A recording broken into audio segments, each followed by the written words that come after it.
বেটা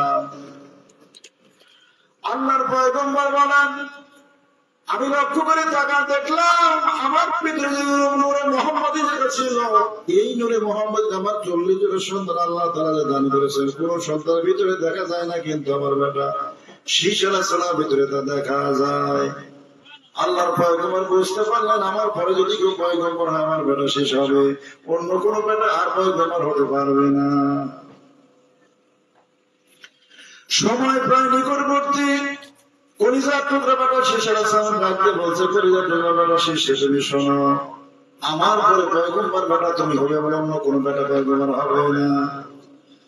বেটা ডাক দিবেন, আপনার জগতের কারণটা কি, এমন কি আলামত আছে যার দ্বারা আপনি এটা বুঝে ফেললেন? পয়গম্বর ডাক দিবেন, বেটারে আমি বুঝতে পারছি, কারণ নূরে মুহাম্মদী আমার ভিতরে যেটা ছিল, তুমি জন্মগ্রহণ করবার পরে দেখলাম সে নূরে মুহাম্মদী তোমার ভিতরে চলে গেছে। বেটা এই নূরে মুহাম্মদী তাদের ভিতরে চলে যাবে, এরা আল্লাহ পাকের পয়গম্বর হবে না, জামানার শ্রেষ্ঠ মানুষ হবে। হযরত শীষ আলাইহিস সালামের আব্বা, তাহলে আপনার কি কোনো কথা? আল্লাহর পয়গম্বর ডাক দিলেন, বেটা শীষ, তুমি শোনো, মাবুদের যখন তুমি প্রশংসা করবে সঙ্গে সঙ্গে মুহাম্মদ নামে তুমি একটু প্রশংসা করো, জিকির করো, এইটা বাদ দিও না। আল্লাহ তাআলার সাথে মুহাম্মদ নামের উপরে তুমি জিকির করো, জোরে বলে সুবহানাল্লাহ। সোনার মানিক আপনাদের ভাই জানেরা, আল্লাহর পয়গম্বর হয় যদি শীষ আলাইহিস সালাম ডাক দেবেন, আপা এই পৃথিবীর জমিনে আপনার আগে কেউ নাই, সর্বপ্রথম পয়গম্বর এবং প্রথম মানুষ আপনি আদম আলাইহিস সালাম। কিন্তু আপনি যে নামটা উচ্চারণ করলেন মুহাম্মদ, সে আবার কে, একটু পরিচয়খানা দিয়ে দেন। আল্লাহর পয়গম্বর বলেন, হে বেটা শীষ, তুমি শুনে রাখো, মুহাম্মদ সাল্লাল্লাহু আলাইহি সাল্লামকে মাবুদ যদি তৈরি না করতেন, তোমার আদম পৃথিবীর জমিনে আসতো না, কোনো কিছু মাবুদ তৈরি করতেন না, পয়গম্বর হতো না, বেটা শীষ তুমি পৃথিবীতে আসতে না। এরে কলিজার টুকরা বেটা শীষ, তুমি শোনো, গোটা জান্নাত আমি পরিভ্রমণ করেছি, আমি তাসাররুফ করেছি, জান্নাতে এমন কোন জায়গা দেখি নাই সেই জায়গাতে মুহাম্মদ সাল্লাল্লাহু আলাইহি সাল্লামের নাম মুবারক লেখা নাই। এমন কোন জায়গা আমার নজরে, আমার দৃষ্টিতে পড়ে নাই। যতগুলো বৃক্ষ দেখেছি এবং যত ফল ফলাদি যত পাতা আছে, সমস্ত পাতার উপরে, ফলের উপরে শুধু মুহাম্মদ সাল্লাল্লাহু আলাইহি সাল্লামের নাম মুবারক লেখা আছে। ফেরেশতা হুরগেল মাদের চোখের বদলেতে ফেরেশতাদের পক্ষের উপরে নামগুলো লেখা আছে। এ কলিজার টুকরা বেটা শেষে এই মুহাম্মদ সাল্লাল্লাহু আলাইহি ওয়াসাল্লামকে যদি মাবুদ তৈরি না করতেন, কুল কায়নাতের কোনো কিছুই আমার আল্লাহ তাআলা তৈরি করতেন না। সোনার মানিকেরা, প্রধান ভাই জানেরা, বিশ্ববিখ্যাত মুফাসসির ইমাম জালালউদ্দিন সুয়ুতী রাহমাতুল্লাহ আলাইহি খাসাসুল কুবরার ভিতরে তিনি আলোচনা করতেছেন, দুনিয়ার মানুষ তোমরা শোনো, গোটা জান্নাত যখন তৈরি করা হয়ে গেল, জান্নাত যখন সুন্দর করে যখন সাজানো হয়ে গেল, মাবুদ ডাকতে বলে, জিবরিল তাকায় দেখো জান্নাতের কি অবস্থা। সুন্দর করে যখন সাজানো হয়ে গেল, বলে সুন্দর সাজানো হয়েছে। মাবুদ ডাকতে বলে, ফেরেশতারা, না সুন্দর আমার পছন্দ হয় নাই। বলে কারণটা কি? বলে আমার বন্ধুর নাম তো জান্নাতের ভেতরে লেখা নাই। কি নাই? চতুর্দিকে লেখা দেওয়া হলো, সমস্ত গাছের বৃক্ষের পাতার উপরে, ফলের উপরে, সব জায়গা জানালা দরজায় মোট জায়গার নাম লিখে দেওয়া হলো। এ সোনার মানিকেরা, প্রধান ভাই জানেরা, কারণটা কি, বিষয়টা কি, কেন নামটা লাগবে, নামেরটা দরকারটা কি, আমার মাবুদ কেন এই নামটা বারবার করে সুন্দর করে লিখে দিয়েছেন, তার কারণটা কি? নাম লেখা আছে ঠিক আছে, কিন্তু কেন লাগবে, কারণটা কি, নামটাতে কেন সাজানো হচ্ছে, তার কারণটা কি? এরা নবীর উম্মতেরা গভীর মনোযোগ ভালো করে বোঝার জন্য চেষ্টা করুন। মাবুদ জানে এই জান্নাতে তৈরি করলাম, জান্নাতের ভিতরে অন্য কেউ আসবে না, আমার দোস্তের পাগলেরা আসবে। এই পাগলেরা জান্নাতের ভিতরে যখন প্রবেশ করবে, আমার হাবিবের নাম যদি না থাকে, আশিকে রাসূল যারা নবী প্রেমিকরা জান্নাতে প্রবেশ করবে, অন্য কোনো কিছু খোঁজাখুঁজি তারা করবে না, জান্নাতের নাজ নিয়ামতের দিকে তারা লক্ষ্য করবে না। প্রথম নম্বরে প্রবেশ করে হাবিবের নাম কারা তাকা দেখবে আছে কিনা, কারণ আশিক সর্বসময়ের জন্য তারা মাসুকের নাম খুঁজতে থাকে। জোরে বলি মারহাবা আল্লাহুম্মা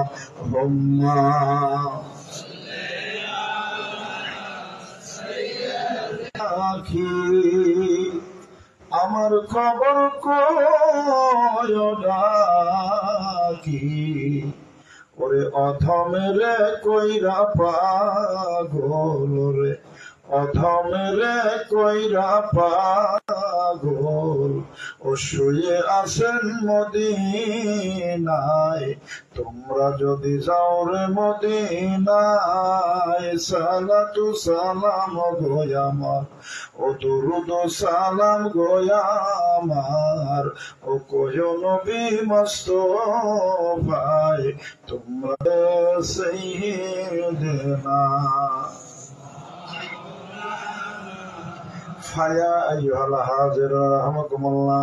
সোনার মানিকেরা, প্রধান ভাই যেন গভীর মনোযোগ ভালো করে বোঝার জন্য চেষ্টা করো। আল্লাহ রাব্বুল আলামিন পৃথিবীর জমিনে নবী আগমন করতেন আদম আলাইহিস সালামের মাধ্যমে। নবী তার পূর্বে কতদিন ছিলেন? হাদিস শরীফের ভিতরে আলোচনা আসছে কতদিন সময় সম্পর্কে বিভিন্ন প্রকার বর্ণনা আসছে। মানিকের আব্বাজান ভাই জানেন গভীর মনোযোগ ভালো করে বোঝার জন্য চেষ্টা করুন। হাদিসের ভিতরে আলোচনা আসছে হযরত আদম আলাইহিস সালাম যখন কাদা এবং মাটির ভিতরে, তখন নবী বলেন আমি তখন নবী। তখনও কি নবী? হ্যাঁ, তখনও সোনার মানিকের আব্বাজান ভাই জানেন বিভিন্ন বিভ্রান্ত প্রকার কথাবার্তা বলতেছে। নবী কখন থেকে নবী বলতেছে কিনা? 40 মানে কখন থেকে নবী মানে যখন ছিল না তখন থেকে তিনি নবী, যখন কোনো কিছু নাই, টাইম নাই, সময় নাই, টেবল নাই, তখন থেকে তিনি পয়গম্বর। জোরে বলি সুবহানাল্লাহ। প্রশ্ন হতে পারে তাহলে 40 বছর বয়সে যেটা সেটা কি হলো? বলে আমার নবীর রিসালাতের যে ঘোষণাখানা 40 বছর বয়সে দিয়ে দেয়। বলবেন সেটা আবার কেমন? জজ সাহেবের কাছে কেস করা হয়, সুন্দর করে আপনার যখন সর্বশেষ যখন রায় দিয়ে দিবে, নির্দিষ্ট একটা তারিখ ঘোষণা করে দিয়ে দেওয়া হয়, অমুক তারিখে লিখে দেয়। পাগলের মতো কত আরে রায় ঘোষণা দেওয়ার অনেকদিন আগে ঘোষণা দিয়ে দেওয়া হয়। ফাইল পত্র মোট বাসায় নিয়ে চলে যায়। এই বাসায় যাওয়ার পর বিভিন্ন প্রকার আইন দেখে দেখে সে রায় লিখতে থাকে। রায় লিখে লিখে টোটাল মোট রায়টা কমপ্লিট করে তার কাছে রেখে দেয়। নির্দিষ্ট যেদিন তারিখ এসে যায়, সময় এসে যায়, এরপরে ফাইলটা নিয়ে হাজির হয়ে যায়, জজ সাহেব বসে যায়। এরপর ফাইলটা পেশকারের কাছে দিয়ে দেয়। পেশকার তখন সুন্দর করে দাঁড়ায়, সুন্দর করে রায়টা ঘোষণা করে দেয়। 1 নম্বর 2 নম্বর আসামি এত বছরের জেল, 3 নম্বর 4 নম্বরে খালাস, 5 নম্বর 6 নম্বর 6 মাসের জেল, অমুক আসামি 3 মাসের জেল, অমুক আসামি খালাস, নির্দোষী খালাস। এমনি ভাবে একের পর এক পেশকার ঘোষণা দিয়ে দেয়। তাই দেয় কিনা?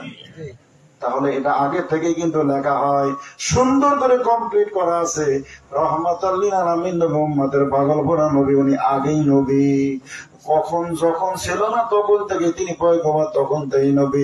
পৃথিবীর জমিনে আগমন করলেন, বয়স 40 বছর হয়ে গেল। মাবুদ ডাকতে হাবিব গো আর সময় নেই, এবার ঘোষণা দিয়ে দেয়। কি দেন? এইবার ঘোষণা দিয়ে দেন। সোনার মানিকের প্রধান ভাই জানেরা, আদম আলাইহিস সালাম থেকে শুরু করে শীশ আলাইহিস সালাম তেমনি করতে করতে বিভিন্ন পয়গম্বরে পরস্পরায় হযরত ইব্রাহিম আলাইহিস সালাম পেশা নিতে আমার নবী নূরে মুহাম্মদে চলে আসে। কিতাব প্রমাণ করেছে বিভিন্ন সময় পয়গম্বরদের বিভিন্ন সমস্যা পরীক্ষা দেখা গেছে। হযরত নূহ আলাইহিস সালাম যে প্লাবন হয়ে যায়, হয়েছে কিনা? ইব্রাহিম আলাইহিস সালাম আগুনে ফেলে দেয়, দেশে কিনা? হ্যাঁ, সোনার মানিকের প্রধান ভাই জানেরা, ছোটবেলায় ইব্রাহিম আলাইহিস সালাম ছোট মানুষ, ছোট মানুষ। আগুনের ভিতরে আপনার বিভিন্ন প্রকার পরীক্ষা নিরীক্ষা, নম্রতে বিভিন্ন পরীক্ষা চলে আসে। এই যে নূরে মুহাম্মদ তার পেশায় থাকার কারণে হকিকত বলছে, এই জন্য ইব্রাহিম আলাইহিস সালাম পশম পর্যন্ত পড়ানো সম্ভব হয় নাই। সোনার মানিকেরা প্রধান ভাই জানেরা, আল্লাহর পয়গম্বর ইব্রাহিম আলাইহিস সালাম বয়স 90 বছর হয়ে গেল। খানায় কাবাটা কে আপনার প্রতিমান দেখাশোনা করবে? কোনো পেট সন্তান নাই। আল্লাহ তাআলার দরবারে ফরিয়াদ, মাবুদ গো আমার তো কোনো সন্তান নাই। মাবুদ জানায় দিয়েছিল ইব্রাহিম আলাইহিস সালাম, শুভ সংবাদ জানায় দিল, আমার খলিলে টেনশনে কোনো কারণ নাই, চিন্তার কোনো কারণ নাই। আমি আল্লাহ রাব্বুল আলামিন তোমাকে একটা সন্তান দান করব। জোরে বলি সুবহানাল্লাহ। ইব্রাহিম আলাইহিস সালাম চিন্তা করলো, এত বছর আল্লাহ দিল না, এখন আমার বয়স 90 বছর, 90 বছর বয়সে কি সন্তান হওয়া সম্ভব?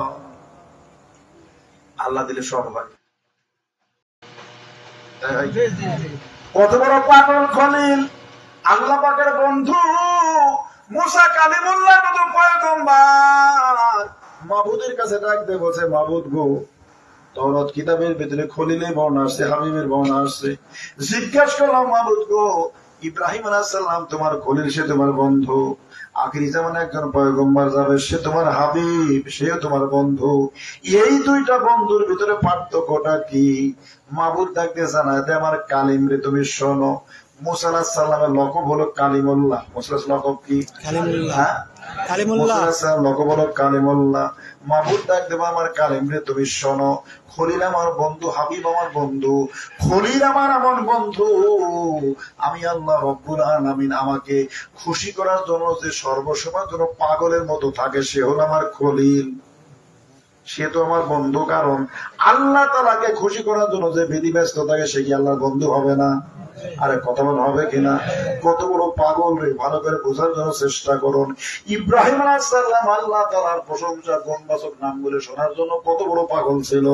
হযরত ইব্রাহিম আলাইহিস সালাম উনি আল্লাহ পাকের খলিল, ময়দানের ভিতরে উর্দম ভেড়া বকরিগুলো আপনার বকরি চড়াচ্ছেন, একটা দুইটা বকরি না 40,000 বকরি চড়াচ্ছেন। আল্লাহ রাব্বুল আলামিনের বন্ধু ইব্রাহিম আলাইহিস সালাম যে এত পাগল, আল্লাহ তাআলার দরবারে জিবরিল আমিন ডাকতে বলে মাবুদ গো তোমার খলিল বড় বখিল। আল্লাহ বলেন জিবরিল না না না না, আমার বন্ধু কখনো বকিল হতে পারে না। বলে যদি বকিল নাই হয়, কোন লোক নাই, কর্মচারী নাই, একা একা 40,000 বকরি ময়দানের ভিতরে চড়ায়, কার্যের দ্বারা বোঝা যায় আপনার করিয়া দেখে তো আসলে আমার বন্ধু কেমন বন্ধু। জিবরিল আমিন চলে আসে পৃথিবীর জমিনে মানুষের সুরত নিয়ে। কার সুরত? ইব্রাহিম আলাইহিস সালাম সালাম দিয়ে দেয়। সালাম দেওয়ার পরে বলে আমি একটা বিদেশি মুসাফির, আমি বিদেশি মুসাফির, আমি বিপদের ভিতরে আছি, আমাকে কিছু আপনি দান করেন, কিছু দান করেন। আল্লাহর খলিল রাখতে বলে ভাই বিদেশি মুসাফির আপনি কে আমি তো জানি না, তবে আপনাকে আমি দান করব। আমার একটা শর্ত আছে। বলে কি শর্ত? বলে আমার মাবুদের প্রশংসা যদি আপনি করতে পারেন তাহলে দান করতে পারি। কারণ সে তো পাগল হলো মাবুদের, আল্লাহ তাআলার পাগল ইব্রাহিম আলাইহিস সালাম। আমার মাবুদের যদি প্রশংসা করতে পারেন তাহলে আমি আপনাকে দান করতে পারি। বলে কি দান করবেন? বলে আমার যে 40,000 বকরি আছে, এই 40,000 বকরি থেকে আমি 10,000 বকরি আমি আপনাকে দিয়ে দেবো। জোরে বলি সুবহানাল্লাহ। সেদিন আমি চিন্তা করো সর্বনাশ, 10,000 বকরিতে একটা দুইটা বকরি না, আল্লাহ তাআলা প্রশংসা করলে তাহলে তো অবশ্যই মাবুদ এত বড় পাগল রে আল্লাহর খলিল। মুহূর্তের ভিতরে প্রশংসা শুরু করে দিয়ে দিলেন জিবরিল আমিন। সুবহানাল মুলকি ওয়াল মালাকুত সুবহানাল ইজ্জাতি ওয়াল আজমাত ইবনে কয়েকটা শব্দ যখন পড়লেন ইব্রাহিম আলাইহিস সালাম জ্ঞান হারায় জমিনে পড়ে গেল। কিছু সময় পরে জ্ঞানটা বেরিয়ে আসে। বিদেশি মুসাফিরকে ডাক দেবে না, ভাই বিদেশি মুসাফির আপনি কে? আমি আল্লাহ পয়গম্বর, অথচ জীবনে এত সুন্দর সুন্দর আল্লাহ তাআলার এরকম প্রশংসা সুযোগ শব্দ শুনি নাই, আমি জানিও না আপনি কে গো, কে দিয়ে দেন 10,000 বকরি। এই 10,000 বকরি না জিবরিল আলাইহিস সালাম মানুষের সুরতে রওনা দিয়ে দেয়। ইতিমধ্যে আল্লাহ পাকের খলিল ডাক দেয় ভাই বিদেশি মুসাফির দাঁড়ান। সঙ্গে সঙ্গে দাঁড়া গেল। এইবার ডাকতে বলছেন আপনি কি আল্লাহ তাআলার আরো প্রশংসা জানেন কিনা? জিবরিল আলাইহিস সালাম দেখতেছেন আসলে এটা আল্লাহর পাগল, কারণ এতটুকু বলছি 10,000 বকরি দিয়ে দিল, আবার আমার শোনার জন্য আবার পিছন থেকে দৌড় শুরু করেছে। ডাকতে এইবার বিদেশি মুসাফির মানে ভাই আল্লাহর খলিল ইব্রাহিম আলাইহিস সালাম গো, আমার মাবুদের আমি আরো প্রশংসা জানি, কিন্তু আমি খামাখাই করি না। আমি আমরা করি না। বলে কি রাখবো? বলে বকরি দিতে হবে। বলে রাজি আছি, সমস্যা নাই, প্রশংসা আপনি করেন। এইবার আবার নতুন করে কয়েকটা শব্দ শোনায় দিয়ে দিল। আল্লাহর খলিল জ্ঞান হারা ফেলছে, জমিনে জ্ঞান হারা ফেলছে। কিছু সময় পরে জ্ঞানটা তখন ফিরে আসলো। এই জ্ঞানটা ফিরে আসবার পরে ডাকতে পারে ভাই বিদেশি মুসাফির গো, এত সুন্দর সুন্দর প্রশংসার শব্দ আপনি কোথা থেকে পান? আপনি কেমনি করে জানলেন আমি আল্লাহ পাকের পয়গম্বর হওয়ার পরেও জানি না? ঠিক আছে আরো 10,000 বকরি নিয়ে যান। এমনি করে করে উনি আরো 2বার করে করে ঠেকায় দিয়ে দিলেন। 2বার যখন প্রশংসা করা হয়ে গেল, ইব্রাহিম আলাইহিস সালামের 40,000 বকরি মোট শেষ। এইবার ইব্রাহিম আলাইহিস সালাম পাগলের মতো পিছ পিছ চলে যায়।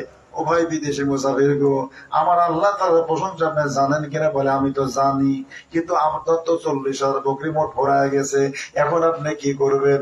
আল্লাহর খলিল ডাকতে বলেন ভাই বিদেশি মুসাফির রে, এই 40,000 বকরি দেখাশোনা করার জন্য কর্মচারী দরকার, আমি আপনার সাথে পিছ পিছ চলে যাব, আপনার বকরি দেখাশোনা করব, তবু আমার মাবুদের প্রশংসা আপনি কিছু করে।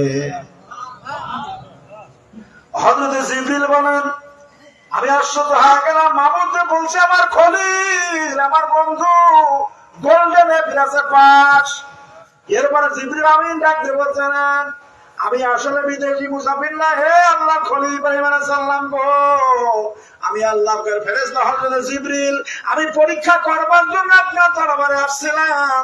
আমি পরীক্ষা করে দেখতে পারলাম প্রকৃতপক্ষে আপনি আল্লাহ তাআলার খলিলতে কোন সন্দেহ না। সোনার মানিকেরা, প্রধান ভাই জানেরা, এই আল্লাহ তাআলার খলিল ইব্রাহিম আলাইহিস সালাম বলতেছেন, মাবুদ গো, বয়স আমার 90 বছর, এই 90 বছর বয়সে কেমনি করে সন্তান হবে? মাবুদ বলে, আমি দেব, টেনশনে কোনো কারণ নাই। লম্বা চড়া ঘটনা, আমার আল্লাহ তাআলা পরপর 2টা সন্তান, 2টা বেটা দান করলো।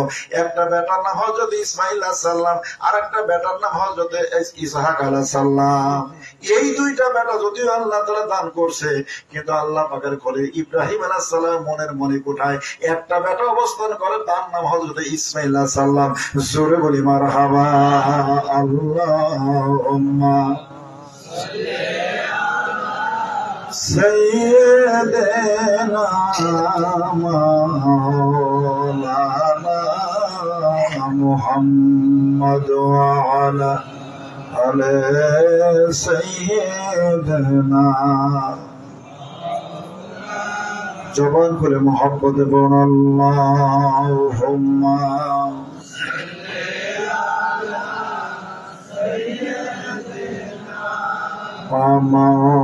مولانا محمد وعلى آله سيدنا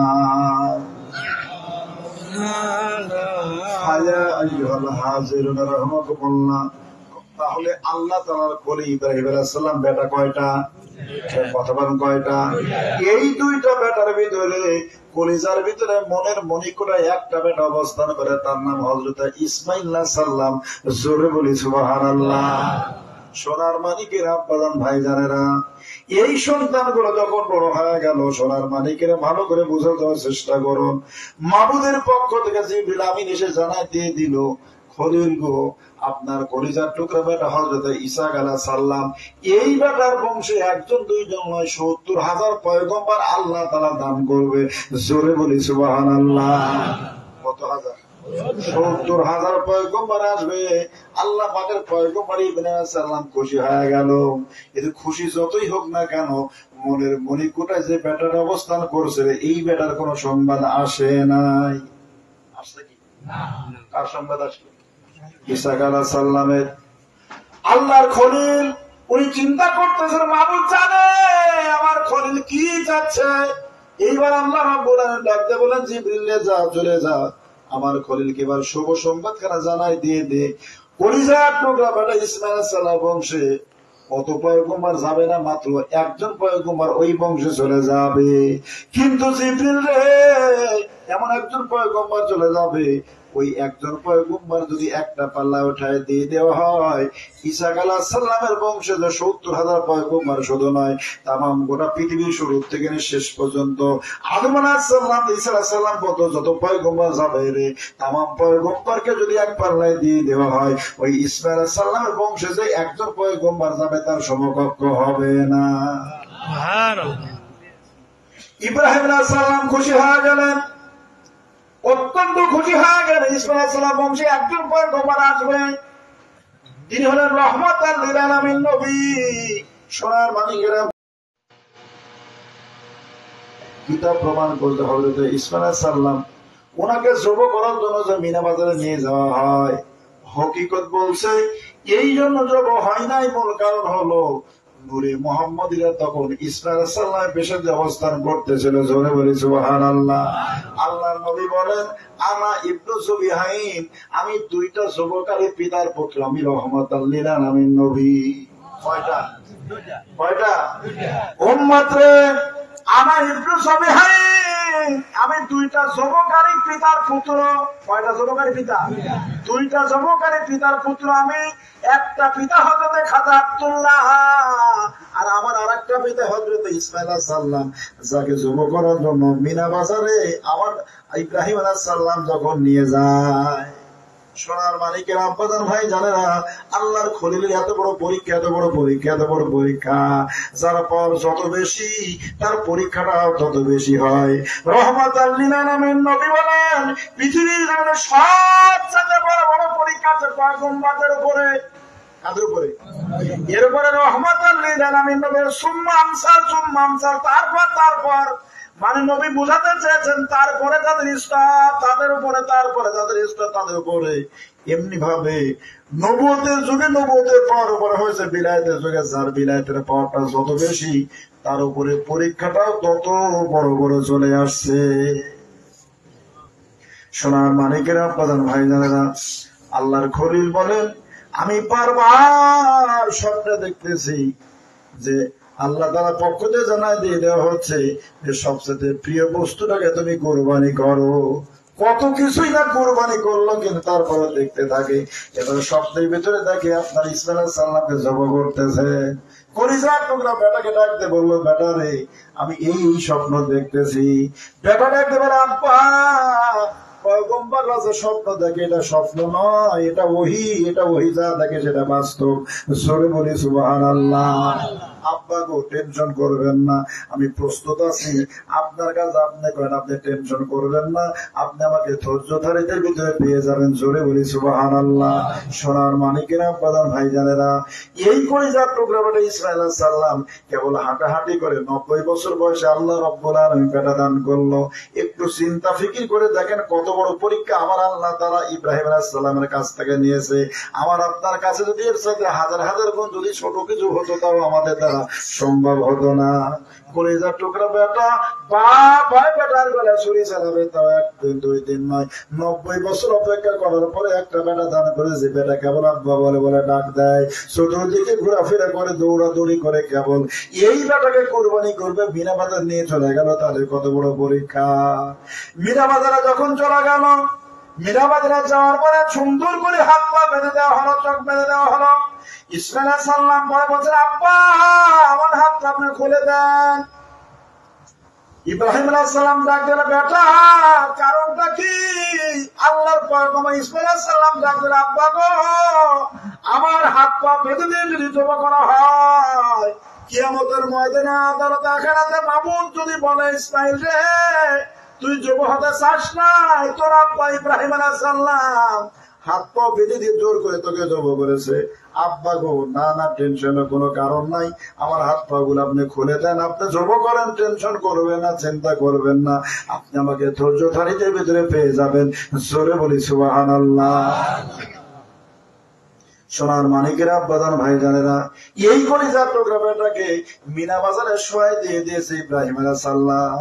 বাপ হয়ে বেটার বেলা ছুরি চালাবে, সুন্দর করে ছুরি ধরে ফেলছে, শুধু ফেস দিয়ে কেটে ফেলবে। হযরত জিবরিল বলে, ইয়া রাসূলুল্লাহ, আল্লাহ হুজুর, আমি জিবরিল আমার জিন্দেগিতে 3টা দিন বড় কঠিন দিন পার করেছি। ইয়া রাসূলুল্লাহ, আল্লাহ হুজুর, এর ভিতরে একদিন আল্লাহ পাকের খলিল ইব্রাহিম আলাইহিস সালাম কলিজার টুকরা বলে ইসমাইল আলাইহিস সালামকে ওই যে মিনা বাজারে ছুরি চালানোর জন্য রেডি হয়েছে, প্রস্তুত হয়ে গেছে, এবং ছুরিখানা তার গলায় ধরে ফেলছে, শুধু একটা টান দিয়ে দিবে, ইসমাইল আলাইহিস সালাম জবাই হয়ে যাবে, জবাই হয়ে যাবে। ইয়া রাসূলুল্লাহ, ইয়া হাবিবাল্লাহ হুজুর, আমি জিবরিল তখন সিদরাতুল মুনতাহায়। মাবুদ ডাকতে বলে, জিবরিল আর দেরি করা যাবে না, জিবরিল ইসরাইল জবাই না হয়, জিবরিল ইব্রাহিমের ছুরিখানা ধরে ফেল। হযরত জিবরিল বলেন, ইয়া রাসূলুল্লাহ, আল্লাহ হুজুর, আমি জিবরিল, আমার তো নূরের 600 পাকা আছে, এক ঝাপটি মারলে আমি কোটি কোটি মাইল অতিক্রম করতে পারি। কিন্তু ওই দিন এমন অবস্থা হয়ে গেল, আমি জিবরিল সিদরাতুল মুনতাহায় আল্লাহর পয়গম্বর ইব্রাহিম আলাইহিস সালাম কলিজার টুকরা বেটা ইসমাইল আলাইহিস সালামের আপনার গলাতে ছুরি ধরে ফেলছে, শুধু টান দিয়ে দিবে, সঙ্গে সঙ্গে কল্লা আলাদা ভাগ হয়ে যাবে, কুরবানি হয়ে যাবে। ইয়া রাসূলুল্লাহ, আল্লাহ হুজুর, আমি জিবরিল, আমার মনকুব দ্বারা পানি ঝরছে, এক টান দিয়ে দিলাম, আমি জিবরিল সেকেন্ডের আগে আমি এসে হাজির হয়ে গেলাম মিনা বাজারে। তখন ইব্রাহিম আলাইহিস সালাম ছুরি শুধু ধরে রাখছে, কিন্তু টান দেওয়ার মতো সময় শুধু তার হয় নাই। আমি এত দ্রুত গতিতে আসছিলাম, ইব্রাহিম আলাইহিস সালাম এসে ছুরি কানামি ধরে ফেলছি। জোরে বলি মারহাবা। আমি তো হতে দেই নাই। সোনার মানিকেরা, প্রধান ভাই যারা, গভীর মনোযোগ, হুকুমটা আমার মাবুদের ছিল। জোরে বলি সুবহানাল্লাহ। এইভাবে ইসমাঈল আলাইহিস সালাম পর্ব যখন মক্কা মুআজ্জামায় চলে যায়, এই মক্কা সেখানে অবস্থান করে, এবং পরবর্তী লম্বা চড়া ঘটনা পরস্পরের নূরটা পরিবর্তন হতে হতে খাজা আব্দুল মুত্তালিবের কাছে চলে যায়। কার কাছে? আরে কথা বলেন। এই ইসমাঈল আলাইহিস সালাম বংশের মানুষেরা ওই আপনার ওখানে অবস্থান করতে, কিন্তু মক্কার মানুষদের সাথে গন্ডগোল শুরু হয়ে যায়। এমন গন্ডগোল শুরু হয়ে যায়, গন্ডগোলের কারণে ইসমাঈল আলাইহিস সালাম বংশের মানুষেরা ওই মক্কা মুআজ্জামা থেকে তারা হিজাজে চলে যায়।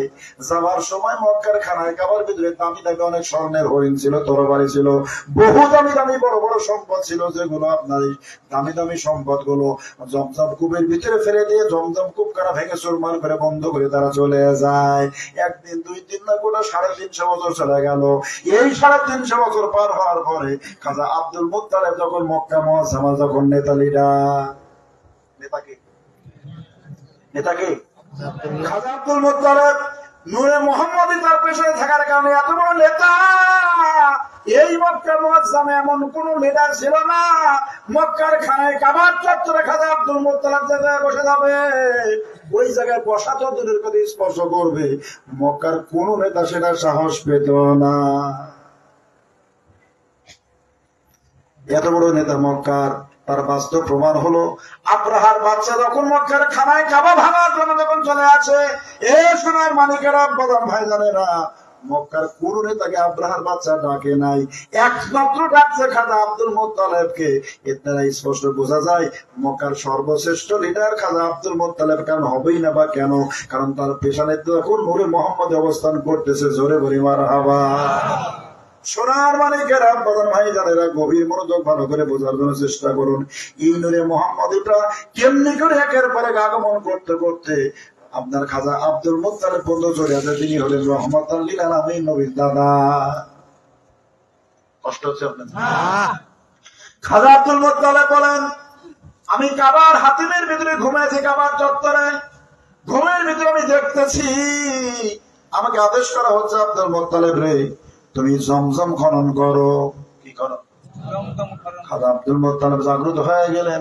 খাজা আব্দুল মুত্তালিব বলে, আমি আশ্চর্য হয়ে গেলাম রে, জমজম খনন করো, জমজমটা আবার কি? তার কারণ হিজাজে যারা চলে গেল, 350 বছর ইতিমধ্যে পার হয়ে গেছে। এই 350 বছরের ভিতরে জমজম কূপের মক্কায় কোনো খবর ছিল না। খাজা আব্দুল মুত্তালিব, আমি চিন্তা করে গেলাম, জমজম কূপ সেটা আবার কি? পরের দিন ওই স্বপ্ন দেখলাম, তবু চিন্তা ফিকির করতেছি বিষয়টা কি। দ্বিতীয় নম্বর রজনীতে আবার ঘুমায় গেলাম, একই স্বপ্ন দেখলাম। এইবার আমি জিজ্ঞেস করলাম, স্বপ্নের ভিতরে আমার উপরে যে আওয়াজ আসলো, আমি জিজ্ঞেস করলাম, জমজম কূপ সেটা আবার কি? বলে, ওটা একটা পানির ফোয়ারা, সেখানে একটা পানির কূপ। বলে, এটা কোথায় পাওয়া যাবে, আমি কেমনি করে খনন করবো?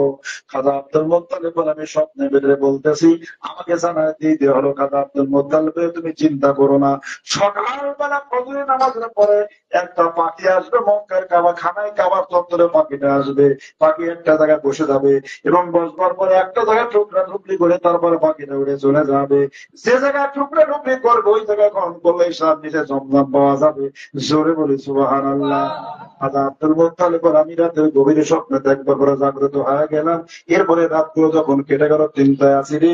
এরপরে কাবার চত্বরে বসে আছি, হঠাৎ করে ঘর যখন হয়ে গেল, আমি তাকায় দেখি একটা পাখি এসে হাজির হয়ে গেল। আমি চিন্তা করলাম, স্বপ্নের বিষয়টা তো বাস্তব রূপান্তরিত হওয়া শুরু হয়ে গেল। এইবার পাখিটা এসে কাবার চত্বরে বসে গেল। বসবার পরে একটা জায়গায় পাখিটা টুকরা টুকরি করলো, এরপরে পাখিটা উড়ে চলে গেল।